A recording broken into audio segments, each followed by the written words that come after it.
Welcome, everybody. Hello. Good to have you here tonight. I applaud you for educating yourself on something so important as your financial future. Would you agree the market is a little bit unstable lately? And the economy very bleak? Don't you think it's a prudent decision to get the right information? Would everybody agree on that? Yes. Yep. I want to cover something. It's kind of words of wisdom I learned a long time ago. What's familiar isn't always right. What's right isn't always familiar. So if you think of that, the saving program or an investing program, what was right in the 90s? Certain things that may have panned out for some people, but it's not popular today. So what's familiar isn't always right. What's right isn't always familiar. We're going to cover a lot of that tonight. So what would you like from some of your savings or investment plans? Money Magazine came out last month. That's the way it was, though. That's the way the market was, upside down. Okay, thank you, Lance. Good cover. Wouldn't everybody like this? High returns with low risk.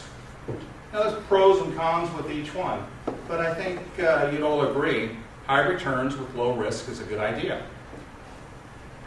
Our speaker tonight, I'm very proud to have here, he traveled from Utah. He has multiple offices throughout the country. He mentors hundreds of agents and has thousands of clients. He's been in the industry for over 25 years. He's an expert on retirement planning and estate planning. And we had a seminar here 2 nights ago. The response was overwhelming. It was great information, so I hope you take notes tonight. He'll cover some of that in a minute. Mr. Mays was at the Equitable. He helped manage the pension plan, 401k plans, retirement plans for the Oakland A's, San Francisco Giants, and Wente Wineries. I'd like to introduce our speaker tonight, Mr. Lance Mays. Thank you, and I appreciate you taking the time to come out. I look forward to meeting each of you. A couple of you I've seen a couple of times before, and appreciate your attention tonight. If you happen to have one of these modern marvels of technology, would you please join me in turning it to the off or mute position, please? I want to make sure that we can kind of get through this as fast as we can. I appreciate that. So go ahead and turn that off if you would, please, so we can get rolling here. Restrooms, if you need to use them, they're right outside the door, and please feel free to go ahead and help yourself that way. And we will have a little chance to break a little bread afterwards. And please, if you could hold your questions until the end, that'd be great. So I'm going to cover about this much information in about this much time. And I don't think we want to stay here till breakfast, do we? So go ahead and just jot down anything that you have question-wise. And also in front of each of you is a sheet like this. And if you would be kind enough, please, to put your information on there, mostly because this proves to the IRS we bought you dinner tonight. And then it's also a sheet that if you have any other interest as we go along, we're going to cover a lot of these topics here. Go ahead and just check it off, and we'll cover it either personally afterwards or we'll set up a private time to meet with you. So please go ahead and take a minute and put your name and information on there as we go along. And we'll cover things as quickly as we can. The information that we're going to cover is very applicable in many, many situations. It may not totally apply to you because your tastes and needs are a little bit different than yours and different than Steve's and different than mine, but the concept is sound, it's valid, and they make a lot of good ideas real. But the tax situation may be a little different as well. So think about it. If you go, it doesn't really apply to me, you might know somebody that it does. So think about it. And again, write down anything you have questions about as we go along. Now, I've been fortunate enough to be in the industry for a long time, which hopefully means I've been doing it right for a long time. And on top of that, I've done it in about 40 different states. Spoke to literally almost 1,000 people like yourself in rooms ranging from 20 people to 200 people at a time. Every week, I have the great pleasure of doing a radio show, and we speak to literally thousands and thousands of people then. So as I've been very fortunate to have a long career and enjoying it in this industry, lately, there's been a lot of questions and concerns, and I'm sure you probably have a few. And if I could narrow them down, some of the main questions are these. See if they are questions you might have. Retirement savings or losses, or lack thereof. Income guarantees. That's kind of a thing of the past now, isn't it? Remember we used to have a pension? I was born and raised in Iowa. And see if you've heard this mantra before. When I was growing up, it was grow up, go to school, work hard, get married, have the house, the white picket fence, the 2.3 kids, the dog, and Social Security and your pension will take care of you. How many people have heard that before? A lot of people, haven't you?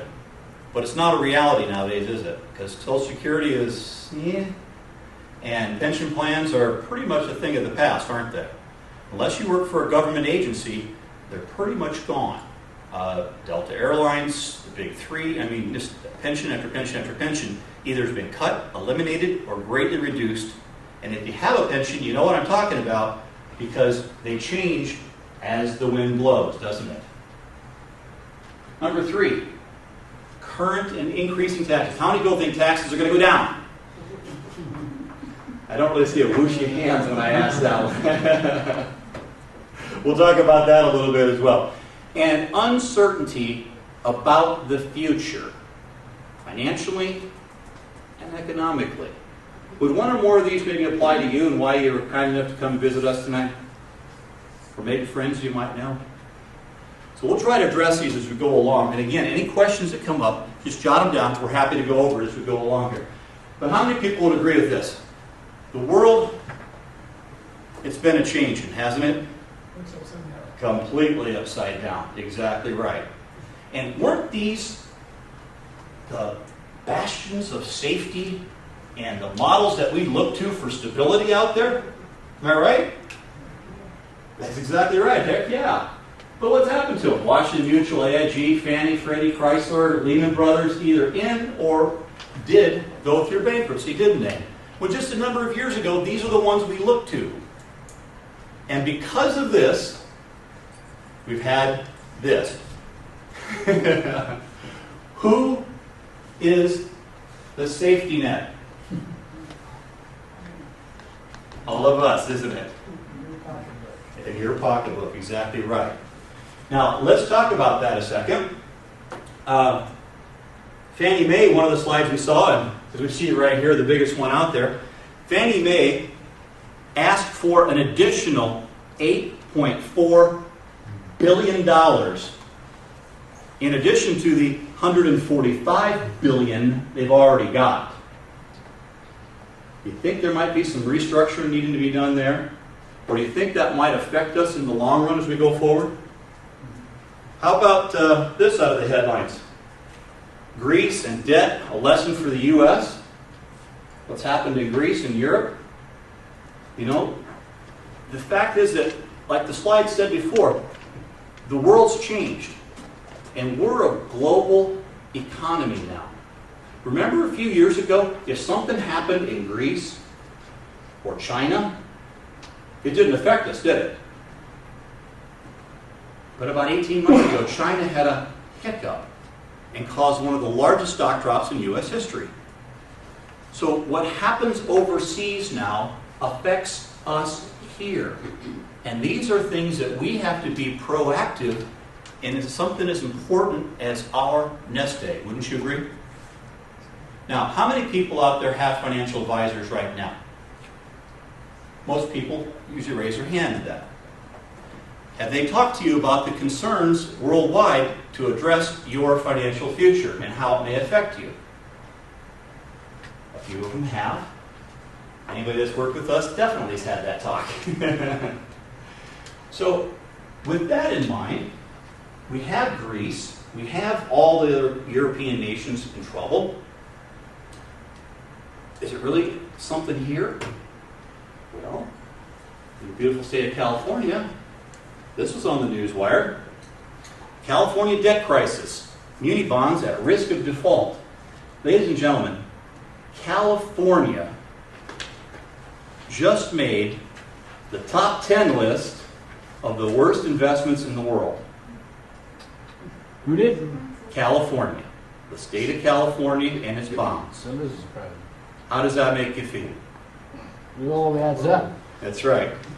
But we are number 10, right below Greece, Dubai, Iceland, Iraq, Pakistan, the Ukraine, Argentina, Venezuela. They just said in the Wall Street Journal about 2 weeks ago that the city and county of Los Angeles is ready to default on its bonds. Orange County did it about 3 years ago. Remember PG&E defaulted on their bonds. So people that have California munis, you might want to take a closer look at it. So, there doesn't happen to be this kind of safety net for us though, does there? So what we're talking about, and again, appreciate you being here, is being proactive and trying to take prudent steps to understand how to be able to start safeguarding yourself a little more closely. So the world upside down. What happens as we go forward in the world and more credit crunches happen? If you're an investor in companies, or you work for a company still, if they don't have the capital to expand, to reinvest, to invest and grow, what happens? Stagnation, and they go backwards if anything. How's it going to affect you if more companies go bankrupt nationwide, worldwide? How does that affect your portfolio? What if you work for one of them? Subprime mortgages, we just saw the Fannie and Freddie information. That was a pretty big topic. It really drug us all down, didn't it? And then the seconds came along and started to adjust. That was the one shoe, so to speak, falling. But what a lot of people aren't speaking about is something every one of you sees every day. When you drive around, don't you look around and you go, hey, wasn't there so-and-so's business over there? And that place is empty. And oh my gosh, look what's happened over here. Isn't the sign of the times for rent, for sale, and foreclosure? Unfortunately. Remember we had a moratorium even on foreclosures in the state of California. But what a lot of people don't realize is there's still over 2 million homes that haven't even been filed on yet. How is that going to affect just this state as well as the rest of the housing market? And if we have the homes to worry about, the old line, the other shoe to fall, we happen to think it's going to be a pair of hip waders full of water falling is the commercial real estate market. Because all those empty buildings, somebody still has the note on that property, don't they?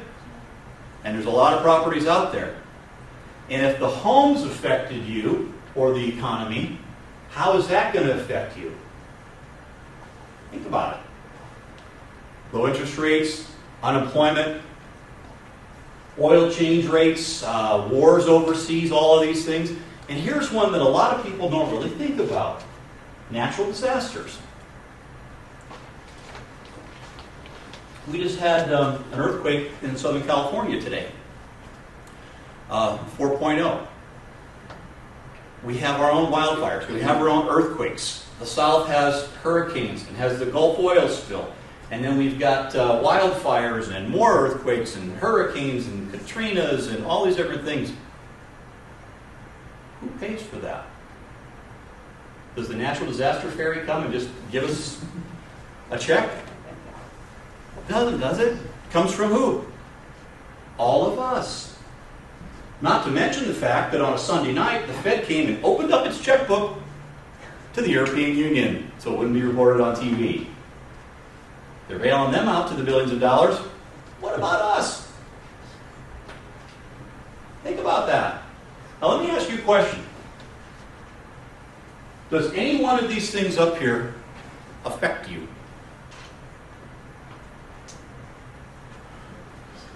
Can you control any one of these things up there? If they affect you and you can't control it, doesn't it make sense to start looking at ways to be able to hedge your position in different areas? To brace yourself for possible more economic turmoil. Now, did I leave anything out? Besides other countries telling us we better get our house in order or else. The people that own the most debt of the U.S. Did I leave anything out? How about this? Now, I hate to dwell on it, but it's a fact of life nowadays, isn't it? That started everything. It drove a stake through the heart of the economy, no doubt about it. Those are some of the big National- ones. National poll, national poll showed that 97% of Americans out of 100 surveyed believe that there'll be some sort of major activity, terrorist activity on our shores again. Now, what happens if that happens in San Francisco or Los Angeles? Well, heck, we just had the thing in New York City, didn't we? This was the bomber, just went on trial 2 days ago, and he says, I will plead guilty 100 times over. So their goal is to come out and destroy us. We have to be 100% right, 100% of the time, and 100% of the bus stations, the train stations, the boat, cruise ships, the airlines, all across the world. That's a big order to make sure we try to guarantee that, isn't it? But if one or two of those happen again, like almost downtown New York City, how is that going to affect the rest of the economy? Can your portfolio withstand that? Because the one thing that a lot of people aren't grasping, because remember, like you had said, Dave, a minute ago, that it started a lot of the whole things. Oh, yeah, everything.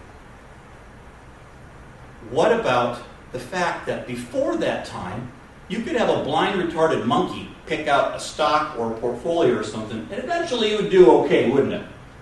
It would go. But what changed? The world changed. We are the global economy now. And so we have to be able to understand that the information prior to this time is completely useless. You really have to think about it. So when your broker holds up a thing and says, well, historically this does this and this does this, and we'll think about that. Okay. Since then, everything's pretty well been down. It's been well over 10 years almost now, hasn't it? Think about that. So the data is no longer relevant. And then we have data like this. These small little numbers right here. Until you realize that's what they actually mean. Not including the 8.4 billion additional. Oh, and by the way, did you know that they did not include the bailouts for Fannie and Freddie in these numbers? Who pays for it, ladies and gentlemen? All of us. How's that going to affect your Social Security and your retirement? See, who is guaranteeing your retirement? Hopefully you are. And if not, that's why I hope you came here, to learn tools to be able to be proactive in protecting something as important as your retirement. You see, it used to be the greatest generation. Some of the people in the room, Tom Brokaw said it, and before the golden age, for, again, that dream I said, Social Security, work hard, your pension and Social Security, that's what this was about. And so many people had that. But see, now retirees and baby boomers going forward are having to be faced with things like benefits in Social Security that aren't guaranteed past. You everybody get one of these, by the way? Around your birthday? A little birthday card from the government? This is Frank's, by the way. Everybody gets one. What is it? And it says right here in black and white and green.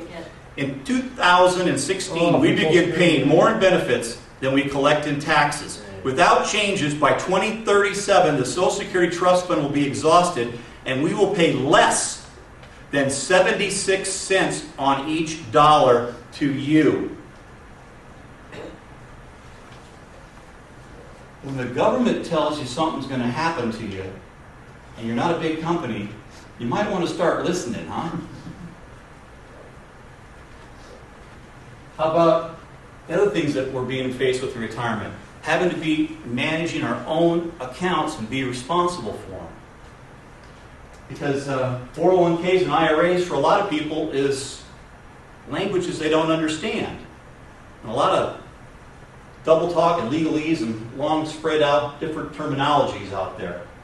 And because of that, so many people are not totally understanding the investment and savings risks or benefits that their accounts can actually have. Now, we feel one of the most important things that we can do as members of our society is help you understand that. Warren Buffett said it best, risk comes from not knowing what you're doing. And Adam has a favorite line that I like.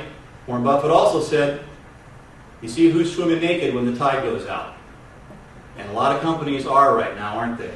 You're actually seeing how many hands are in the cookie jar, how many crafty and shady things are being done. How many of you were trained as professional money managers, investment advisors?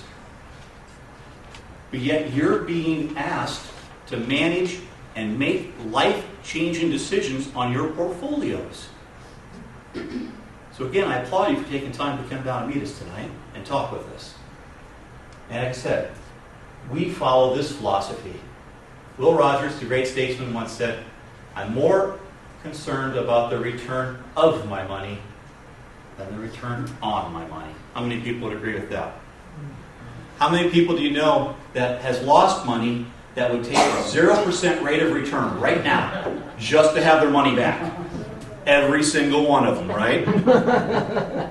I'm one. Yeah.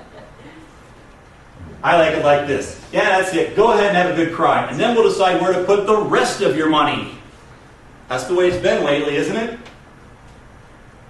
And you see the one with the guy with the tie? Yeah. So, ladies and gentlemen, what is it that you really want? Isn't peace of mind a little bit more important than return on your money that way? Isn't peace of mind quality of life? Because literally, if you made an extra 20 or 30% on your portfolio and you're in retirement, are you going to go out and buy a bigger house or a bigger car? You might take another trip or two, but most likely you're going to keep it and maintain your standard of living, aren't you? But what if you lose 20 or 30 or 40% of your portfolio? Is that going to alter your standard of living? Most definitely so. So we feel peace of mind is quality of life, sleep insurance, if you will. So we feel our real first primary importance is working with people and helping them understand and analyze and explain the risks within your current programs and portfolios, because so many people do not. And for this part of it, I want to bring up my radio co-host, Adam Curran. He's been working on the Philadelphia Stock Exchange floor since he was 18 years old. He has been managing billion-dollar hedge funds. Adam, why don't you come up and share a little bit about some of this?